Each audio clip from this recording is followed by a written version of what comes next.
Okay, we're going to talk about diesel particulate filters, regeneration, exhaust systems, what's going on with diesels for a few minutes. And the reason is that a very good market in the AMSOIL product line has been the diesel community. And we've run into a bit of a complexity with these modern exhaust systems and emission controls that they're putting on these trucks. One of the things that in this picture that we see that I've got up on the board here is we're talking about these filters and the size of microns. If you notice that one fiber there is 70 microns, and if you look at what a 10 micron or a 2.5 micron particle is, I mean, that's just, we're getting really, really small. However, diesel particulate filters are 99% efficient on removing 1 micron and larger particles of soot. They're almost perfect. So, for what it's worth, keeping the dust out of the air, they're doing a great job. Now, in doing that, they complicate the operation of a diesel engine because you capture the soot in the filter, that's fine, but once it builds up to a certain level, you got troubles because that filter starts to be resistant to the exhaust flow through it, and that starts to interfere with good engine operation. So you got to have a method of cleaning the soot out of the filter. Okay, let me show you a picture.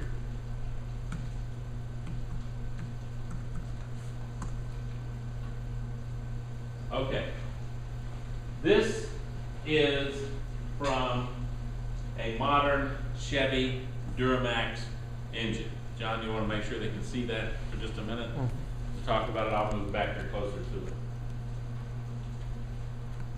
If you look at this, it's pretty standard. You come out of the engine, you're coming out here through the exhaust pipe, you're going to come down here, and you've got basically in this system there's two things. This is your diesel particulate filter, D, says it here. Now, looking at this device here, that's an important device which I give GM credit for using, because when I got to doing my research on diesel particulate filter regeneration, everybody doesn't go to that trouble. This is a differential pressure detector system. You see this line going over to here, comes up to here, and this other line going right here. Those two lines, this one senses the inlet pressure on the filter, that one senses the outlet pressure on the filter. Obviously, the inlet pressure better be close to the outlet or it gets clogged up. So it's called a differential pressure detector. Now, that's a nice device because that means that it's only going to turn on the regeneration, I'll explain in a minute, when there's enough back pressure to warrant it. But that's not what everybody does, I found out. Some of them use a meter that says when you have burned 100 gallons of diesel, they turn on regeneration. They don't even know if the filter's got anything in it. But it was too complicated to put in the differential pressure, so they just use a fuel meter.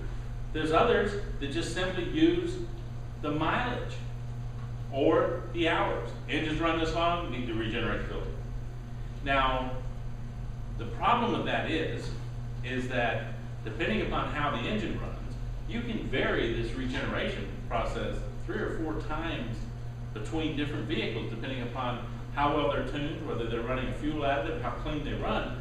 So we have vehicles running around just doing regeneration because they didn't think of another way to set it up.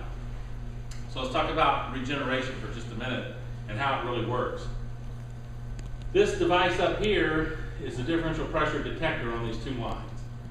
When the differential pressure reaches a point to tell it to begin to regenerate, let's back up just a second and talk about the process going on inside the diesel engine. It's a 4-stroke engine.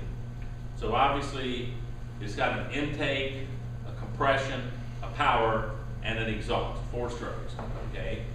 Well, I figured it out that if on the exhaust stroke, they have the injector, these wonderful high-priced injectors that are in these engines, just puff some diesel in the exhaust, then it'll send that diesel right down this line, right? Now, that diesel isn't ever going to make it all the way, believe it or not, to the diesel particulate filter. It's going to begin to ignite on its way, and when it finally gets to the diesel particulate filter, it's going to be well over 600 or 800 degrees. That's what it needs, 600 degrees. Not to go above 800, but 600 degrees. That'll burn the carbon out. See, the carbon that's stuck in there is unburned hydrocarbons. It came from the combustion process, an incomplete burn, like ash or fuel. Now, think about it for a minute. When the old fuel was so heavily laced with sulfur, got a lot of that. With ultra low sulfur diesel, that fuel is ultra clean.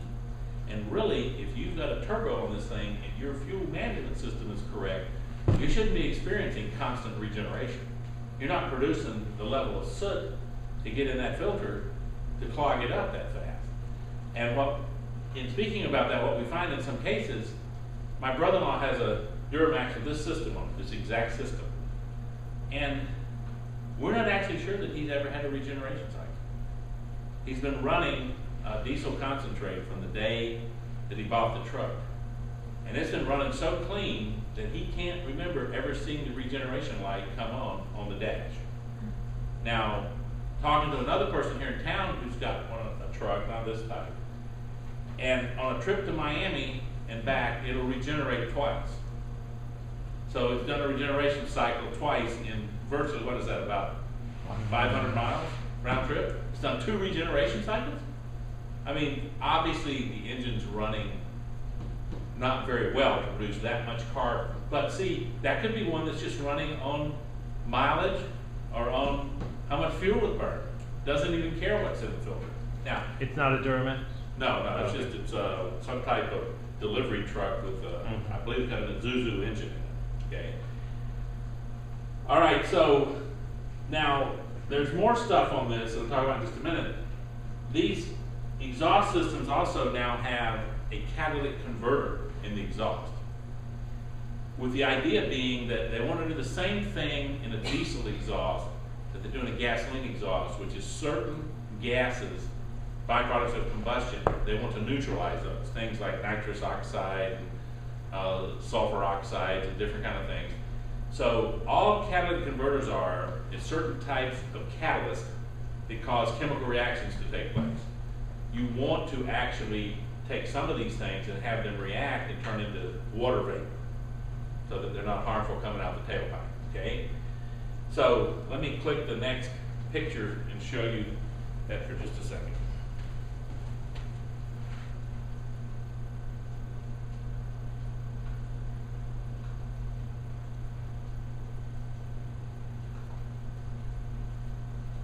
All right. That other one that you saw was the one in front, but this is the diesel oxidation catalyst, okay? And diesel particulate filter, and we're going aft. Now, in this system, one of the reasons why we have to burn this filter out is because it's not close enough to the exhaust. Volkswagen, ask yourself, well, where's the diesel particulate filter on the Volkswagen TDI? Well, it doesn't have a regeneration cycle, but it does have a diesel particulate filter. But it's located almost exactly on the manifold where it comes off the engine. So that when they want to, if you get out on the highway in the TDI and you get up to speed, the exhaust is hot enough coming out of the manifold that it burns out the particulate filter automatically. Well, Caterpillar did the same thing, some of theirs, that you don't have to put the whole regeneration system on because you put it close enough. But look at this. This is separated by the oxygen catalyst well away from the engine. It's never going to get hot enough to burn itself out. It might in Bob Riley's truck, you know, because he'd have it hopped up and running like the devil. But short of that, this thing's not going to get hot enough. Now, General Motors in 2013 is going to come right here to this particulate filter and plug an injector into it right here. Well, I don't know if they did it in the 12. I know it's in the 13, but I haven't verified the 12. It might be in the 12. The injector that's there will then actually puff diesel into that location to burn that filter out without it having to come from the engine through the exhaust cycle on the piston. Now, why is that important to us, the oil people? Because when you start putting diesel in on the exhaust stroke in the engine, some of it goes past the rings, and we end up with fuel contamination in the oil pan. Now, they still get it down here and they still burn this thing out. That's what they're trying to do. But unfortunately, you can end up with as high as 10%, even sometimes we've seen 13% fuel contamination in the crankcase oil during the regeneration process. So, what happened was we were cruising right along here with this whole community back in 2006, 2007, just doing extremely well, running AMSOIL oils for easily 15, 20,000, 25,000 miles without any problem at all. But whoa, wait a minute. What happens to this oil when you dump a quart, well, more than that, almost a quart and a half, 2 quarts of diesel into the pan? What happens to the oil? And the AMSOIL says, well, wait a minute, we don't know what happens to the oil and how bad this is the oil's gonna be beat up with this. So bang, off went the extended drain intervals for these regeneration system trucks. Wow, that's hard to live with as an old AMSOIL diesel oil salesman, you know, to say, wow, here's for your truck, why don't you pay me, you know, whatever it is, $8, $10 a quart for oil and drain it out every 5,000 miles. We're not used to saying those kind of things. So as you guys know, we came out with the OE oil, which is a lower expensive oil, assuming it's going to get beat up with this system, and that resulting in having to change it sooner. But why would a person, you guys know why we would still recommend they run that OE diesel oil with a system like this rather than go to petroleum? There's a test, and I don't have the chart to put up, let me just say it. It's called the Kurt Orban shear test, named after the guy that developed it. You know, everybody gets their name, 50 minutes of fame, whatever. Kurt's test, okay? And what it is, it determines if I start with an oil with a viscosity, a 40 weight oil, let's say it's got a viscosity of, I don't know, 14.5 or 15, and it's a 40 weight oil. How's that oil gonna hold up under what they call shear conditions, meaning heavy operation, turbos, diesels? How does it hold up? Now there's a real good chart, and if I dug far enough, I'd find it, but it'd take me a while. And it shows with a bar graph how this stuff works. Turns out that AMSOIL, under normal conditions, doesn't have a shear back at all. All these oils accelerate their shear back by fuel contamination. Fuel contamination weakens the structure of the oil, and shear back is accelerated. The only oil in the test run that did not shear out of zone was AMSOIL synthetic. The other oils all sheared so badly, especially at 4% fuel dilution, that they went completely down into the 30 weight zone. Okay, so what does that mean to the guys that own the trucks? What we have to tell them as good consultants for oil is that, look, you need to run a high quality oil even if you change it more often at 5, 6, 7,000 miles, because you want to make sure that when this thing is dumping diesel into it, that 2 things are going on. One, your oil's not shearing back, and also how well does that oil actually lubricate with a quart and a half of diesel in it? Just thinning it with the diesel.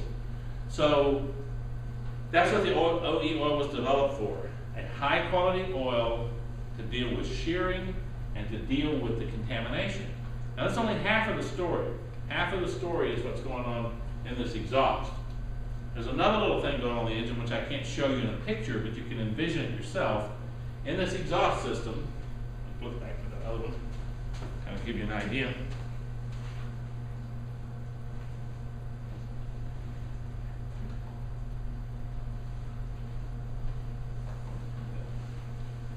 All right, in this exhaust system, you can't see it, but this would be coming off of the exhaust manifold of the engine, right? In here, not quite seen, somewhere, they're going to have what they call an EGR system. That stands for exhaust gas recirculation. You're going to take some of this exhaust, they're going to put it right back into the intake of the engine. You go, what is that for? I mean, that's the junk we're trying to pump out of the engine. Why would we put it back in? Well, here's the thing. You can regulate the exhaust going back into the engine to actually control the cylinder combustion temperatures, with the idea being this stuff coming back ain't gonna burn. So I'm really tamping the burn in the cylinder to hold the temperature down, because very high temperatures create very high nitrous oxides. Government says nitrous oxides got to go down, not up. So you use exhaust gas. We do it in gasoline engines too. They've had EGR systems for years. But what makes it harder for a diesel engine is gasoline engines, if they're lucky, on a really bad running day, might produce 10% of the soot that a diesel engine produces. So even though I'm recirculating the exhaust in a gasoline engine, there's not tremendous amounts of soot. But in this engine, when I go up to 35% EGR under certain conditions, I'm pumping soot back into that combustion process, and I'm going to tell you where the soot ends up. It ends up in the engine oil. That recirculation drives soot levels just crazy in these diesel engines. So we're fighting all of this to produce lower emissions, okay? And I'm not going to stand up here and argue with what the emissions need to be. The government's pushing that, that's fine. But the conditions we have to work under is that these engines are under considerable different circumstances. In fact, the guys owning these trucks, they're losing 25 to 30% fuel efficiency because of these systems. So an engine that would have gotten 20 miles per gallon is now getting 14 miles per gallon because of all of this stuff. And in some states where there's no objection or legal entanglement, these guys are jerking these things off right and left, putting nice chrome straight pipes going back with nothing except maybe a muffler. Texas is really renowned for this. You get caught doing that in California, you probably end up back out there at Alcatraz, you know, painting the building up, trying to remodel it, you know. But anyway, exhaust gas recirculation, regeneration, okay? And the latest thing they've stuck on these things now is a urea tank. And the urea tank, if you go back here, behind this guy, or it might be in front, I forget where they put it, I thought it was behind it, I have to look on the system again. There's another chamber to actually react urea with the exhaust, because urea chemically reacts with nitrous oxides, leaving water and hydrocarbon. That's it. So you can eliminate it entirely. The exhaust on a 2012 properly tuned Duramax driving in Bay City, Texas should be paid weekly as an air cleaner, because the air it sucks in is dirtier than the air that goes out the tailpipe. So they should get paid some kind of stipend, you know, from the state of Texas for cleaning up the air. That's how clean they run. So they've achieved that, but from our standpoint, at some significant hurdles, high soot levels, okay, fuel contamination in the oil, these problems have to be dealt with. Now, in the trucks that actually like this have a differential pressure detector, the very first thing that you want to recommend to somebody is to run diesel concentrate.